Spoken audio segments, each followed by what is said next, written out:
11 billion tons. That is how much cargo crosses the ocean every year. And nearly all of it squeezes through the same 7 bottlenecks: Malacca, Hormuz, Suez, Bab el-Mandeb, the Cape of Good Hope, Panama, and Gibraltar. Control the waters around those passages and you have leverage over essentially everything that moves.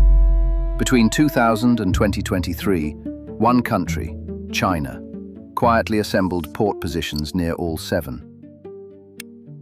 In 2024, Chris Krebs, the former director of the Cybersecurity and Infrastructure Security Agency, said this: "Those are port cranes, the machines standing over every major American shipping terminal. This is our effort to understand that claim and the system behind it."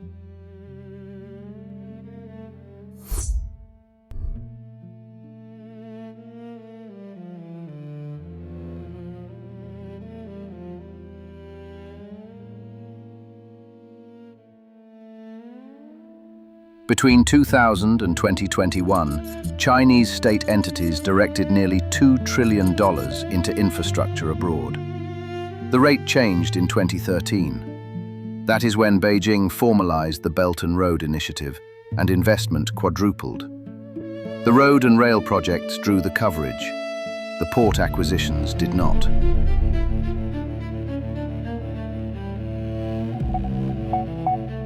"129 ports, 63 countries, Piraeus in Greece, Gwadar in Pakistan, Djibouti, Colombo, Zeebrugge, Darwin."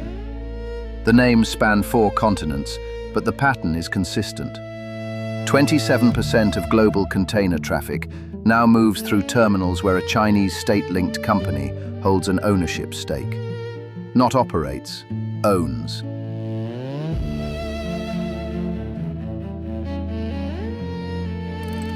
The spending breaks down like this. Asia, 625 billion, almost a third of the total. Sub-Saharan Africa, 565 billion.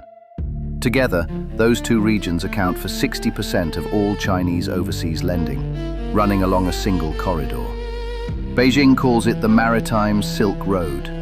It traces the route that connected China to East Africa and the Mediterranean 1,000 years ago.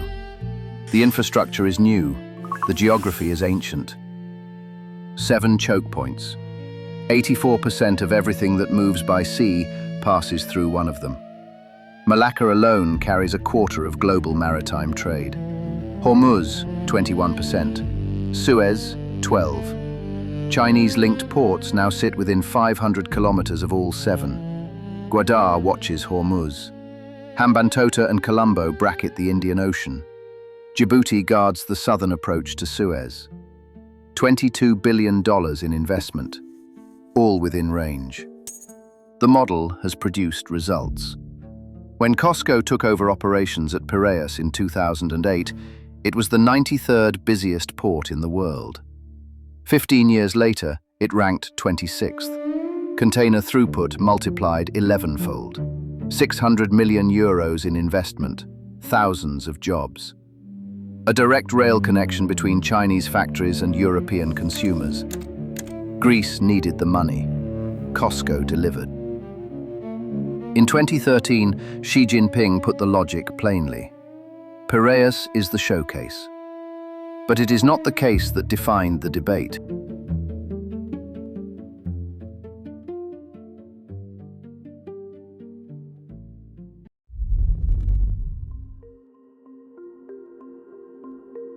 Hambantota.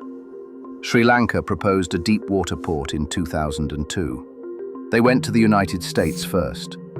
Washington passed. India passed. The World Bank was not interested. China Exim Bank said yes. $307 million at 6.3% interest. The port opened in 2010. By 2016, it had accumulated $700 million in losses. In 2017, Colombo signed a 99-year lease with China Merchants Port. And the phrase, debt trap diplomacy, entered the language. In 2017, the Indian strategist Brahma Chelani coined a phrase. Countries were, he wrote, becoming ensnared in a debt trap. It spread fast. A year later, Rex Tillerson made it American policy. China encourages dependency, he said. It does not lead to self-sufficiency.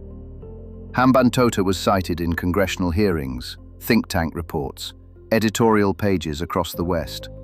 The story was clean. China lends, the borrower defaults, China takes the asset. But the story was also incomplete. So here is what Sri Lanka actually owed when the crisis hit. The biggest creditor was not China. It was Wall Street.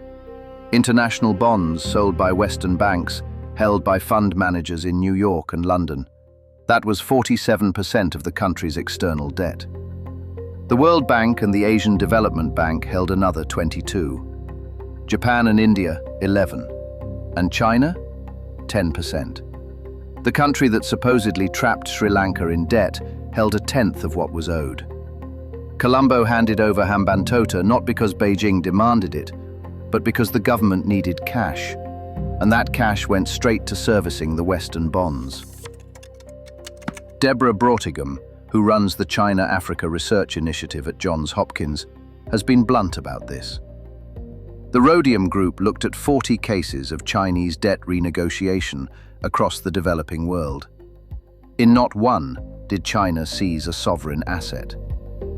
The academic literature has moved on. The political narrative has not.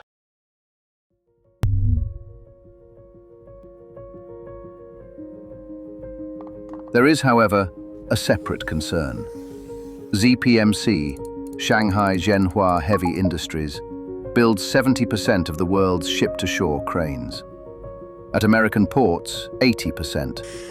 Los Angeles, Long Beach, Houston, Savannah, all ZPMC.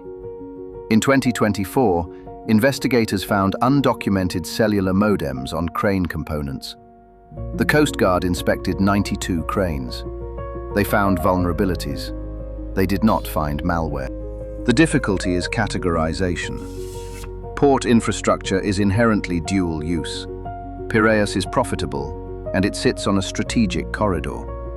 Gwadar handles Pakistani trade and offers access to the Strait of Hormuz. Djibouti processes commercial cargo in the same harbor as China's only overseas military base. These are not contradictions. A port that serves commerce and enables strategic positioning is not malfunctioning. It is working exactly as designed. Three schools of international relations look at the same data and reach different conclusions. Realists see a rising power pre-positioning for conflict. Liberals see mutual dependence that makes conflict less likely. Game theorists see something more complicated, a system where cooperation and competition run simultaneously. There is no consensus. The framework you choose determines what you find. The American response has been significant on paper. Executive Order 14116 gave the Coast Guard new authority over port cybersecurity. Congress allocated $20 billion for crane replacement and port upgrades. A Japanese firm was contracted to restart domestic crane production. And then the Port of Virginia ordered 8 more ZPMC cranes. Because no one else builds them as fast or as cheap. The dependency captured in a single transaction. The West is now competing. The EU committed €300 billion through Global Gateway. The G7 pledged $600 billion.